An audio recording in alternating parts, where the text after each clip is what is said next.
On today's episode of What's Going On with Shipping, Peter Zeihan is talking about why the Jones Act is killing us.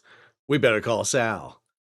I'm the aforementioned Sal Mercogliano. So, minding my own business at a conference in beautiful Orlando, Florida, talking about the U.S. Merchant Marine when my phone literally explodes with notices that Peter is talking about the Jones Act and everybody asking, where's your reaction video? Well, here is my reaction video. Been traveling back here in North Carolina at Campbell University. Going to film that reaction right now. If you're new to the channel, take a moment, subscribe to the channel, and hit the bell to be alerted about new videos as they come out. All right, let's go ahead and jump into Peter and the Jones Act. So let me first say, it seems like Peter, whenever he's near water, wants to talk about this. I did a video and reacting to him when he was in Richmond, Virginia. I think it was down in Shreveport, Louisiana, and now in Milwaukee, Wisconsin. So Peter does these very quick. And let me be clear, I love Peter. I really do. I read his books. I follow his video, his blog. I think Peter has a lot of insight. Do I think he's perfect? No, neither am I. I make a lot of mistakes. Let's be clear about that. And I'm going to just comment on some elements that he has. I think in many ways, Peter and I do agree on the overall sentiment that the Jones Act needs reform. I am going to disagree on some facts he has in here. All right, let's go ahead with Peter. Hey everybody, Peter Zeihan here, coming to you Hey, from Peter. Milwaukee, where I'm doing a little street hiking along the Kinnickinnick River, which is, say that 5 times fast. That is the name of the river. This used to be one of the great industrial heartlands of the United States, big into steel, big into heavy manufacturing, and the reason was because of what's right here next to me. Moving things on water is about 1/12 the cost of moving them by land. Completely true. It's much cheaper to move goods by water, but it is also slower, and that's a key element. And courtesy of Kinnickinnick and It's a tough word to say. and the nearby Lake Michigan, Milwaukee, just like Chicago, just like Oshkosh and Green Bay, were part of a broader transport network that include the entirety of the upper Midwest of the United States and the New England states and the Mid-Atlantic states. Basically, from here in Chicago, you can take your local rivers and canals out to the Great Lakes, go through the Great Lakes until you get to Erie, and then you've got 2 choices. You can either take the Mohawk River, Erie Canal, and Hudson to New York direct, or you can go the long way, which goes through Quebec and Ontario, in order to reach the Atlantic Ocean and then loop back around. So just one correction to this, the Erie Canal, while it is still used, is not used for cargo almost at all. It is very rarely used. The Erie Canal is really shallow. It is very difficult. It is mainly designed for very small barges to come through in the early 1800s. It is not a thoroughfare for trade. Peter is up here in Milwaukee. You'll see it right here. So he's talking Lake Michigan up through Huron, through onto Lake Ontario, through the Welland Canal, which is just reopened because of the strike that was going on. Matter of fact, you can still see some ships piled up here at Welland waiting to get through, but most of it's been cleared. And then you'll notice there's no ships here going between Buffalo and Albany. That doesn't really exist. You're actually heading out into the St. Lawrence, out into the waters. And as he mentioned, all the way around until you can get in the interior. And then if you look at the blue ribbons here, this is the Mississippi stretching all the way up to Minneapolis, St. Paul. Here is the Ohio River, the Arkansas River, the Red River, the Missouri River. This is the Tennessee, the Tento Canal right here that goes parallel to the Mississippi. And then right here is the Illinois, which connects to the Chicago Canal. And that is the area he's talking about. So again, I understand the confusion there. From New York, you go south through the Barrier Island system all the way to Miami. From Miami, you can go through the Barrier Island systems all the way to Matamoros, or you can hit New Orleans and go up the Mississippi River and go all the way back up to Chicago via a canal that links into the Illinois River. It's the great circle of North America. You are on a big honking island if you're east of the Mississippi. And it has long been one of the great manufacturing zones of the world until about 1920. And then Okay, he's going to make the argument that Protectionism leads to the decline of manufacturing in the United States. I mean, most people talk about the decline of American manufacturing being the 1970s, not the 1920s. I mean, if you're going to talk about the 1920s being the decline of manufacturing, it's the Great Depression. But this area is absolutely booming during World War II and immediately after. Then in 1920, as part of a depressionary protectionist system, the United States put in place a law called the Jones Act, which says that any cargo transported on any vessel that goes between any two American ports has to be on a vessel that is American owned, captained, crewed, and built. Okay. Again, it comes into just a little bit of nitpicking here. This is not Depression era legislation. I mean, Depression doesn't hit till 1929.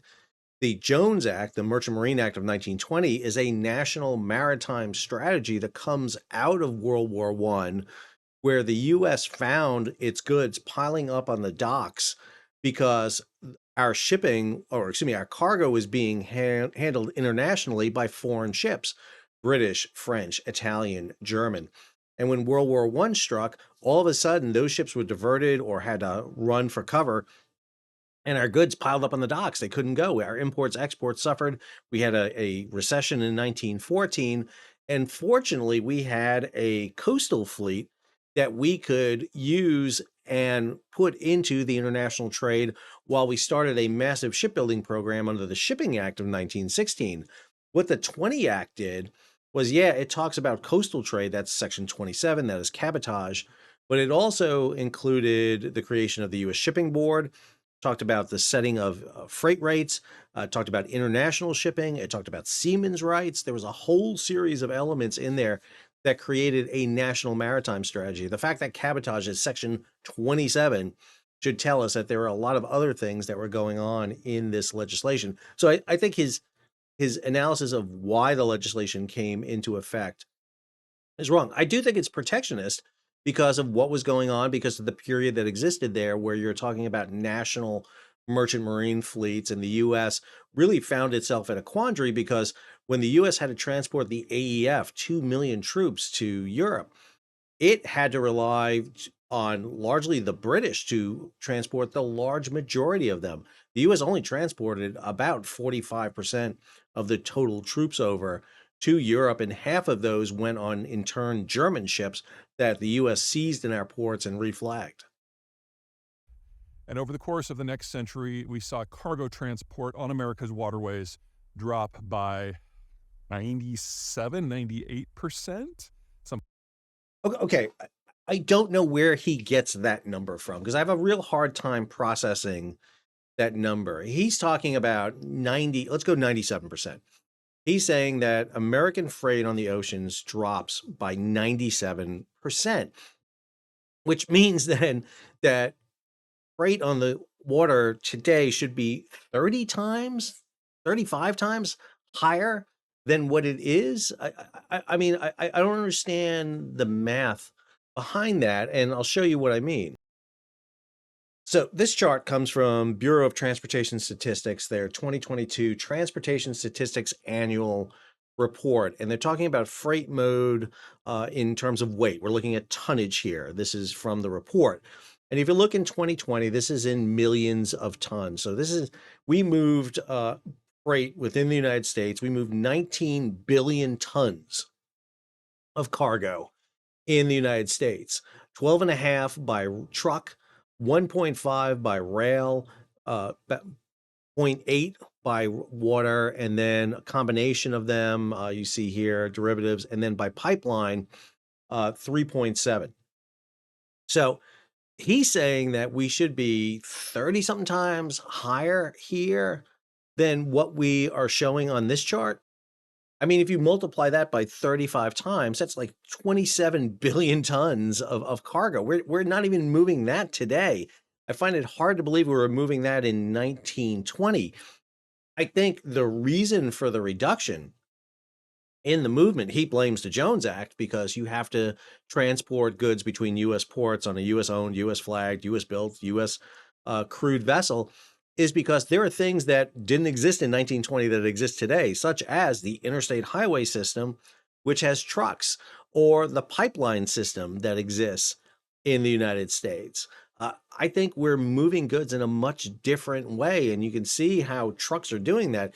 Even if you had more ships to do this, and I don't think there's a question about we can get more tugs and barges to operate, they are not as fast and efficient as trucks. And plus, what you're moving on those tugs and barges is largely bulk items. It is grain, ore, and oil and petroleum. It is not really the high value cargo, which is going to be moved by truck and rail or air. Something like that. Anyway, so we've basically taken what has been the world's most beneficial natural geographic feature from an economic point of view and crushed it into irrelevance. Again, I disagree because if you look at that water map I did with marine traffic, then look at the pipeline map, look at the interstate highway system map, look at the rail map. Once we started allowing people to travel by air because of jetliners, you freed up rail for moving more cargo. So I think even if you flood the sea with ships to do this, the inland waterways, the Great Lakes, I'm not exactly sure that you see the benefit that he is talking about. Uh, Now that we are entering an environment where the United States wants to double the size of its industrial plant in the aftermath, or the soon to be aftermath, of the European and especially Chinese failures, we need to start thinking a little bit differently. And that means we need to start looking for things that are very, very, very low hanging fruit. In this case, that means getting the waterways back up and running again. Because when you think about the sort of manufacturing that the United States traditionally is not good at, things like electronics, it's largely because you have different price points for different types of work. The person who does injection molding is not the same as the person who does the coding for the wires, is not the same who does the software work. You need multiple skill sets in different places. And if you can drop the transport costs for getting those intermediate products among those places, well, then you're looking at something pretty special. And we actually have that built into the American heartland itself. Just requires changing one law, not abolishing, changing. So let me be clear. I agree with Peter, and I will advocate it till I'm blue in the face that we need to modify the Jones Act. It is dated and it has gone through changes over the 103 years it's been around. Largely, it has been reduced in its scope and scale. But the question I have again for Peter here is what are we talking about changing? What specific changes are it? Are you talking about changing the build requirement, for example, so that you can use ships that are not built in the US? If you look at the Great Lakes, for example, Canada has recently changed the laws. They are now using foreign built ships, largely built in China, up on the Great Lakes. They have also changed the crewing requirement on these vessels. They are now employing Filipino merchant mariners on the ships. Filipino merchant mariners are the most common merchant mariners in the world. Is that what he's talking about? Are we talking about removing the US flag requirement for the vessel? Are we talking about changing ownership of the vessel so that ownership doesn't have to be in it? Understand, the shipbuilding aspect, I think, is the one that most people like to talk about because the idea is if we can get cheaper ships, then that will make this more effective. However, the issue you do have here is if you start using Filipino merchant mariners in and around US ports, US waters, you're going to have issues with labor because are you going to pay them minimum wage as per the international maritime labor agreements?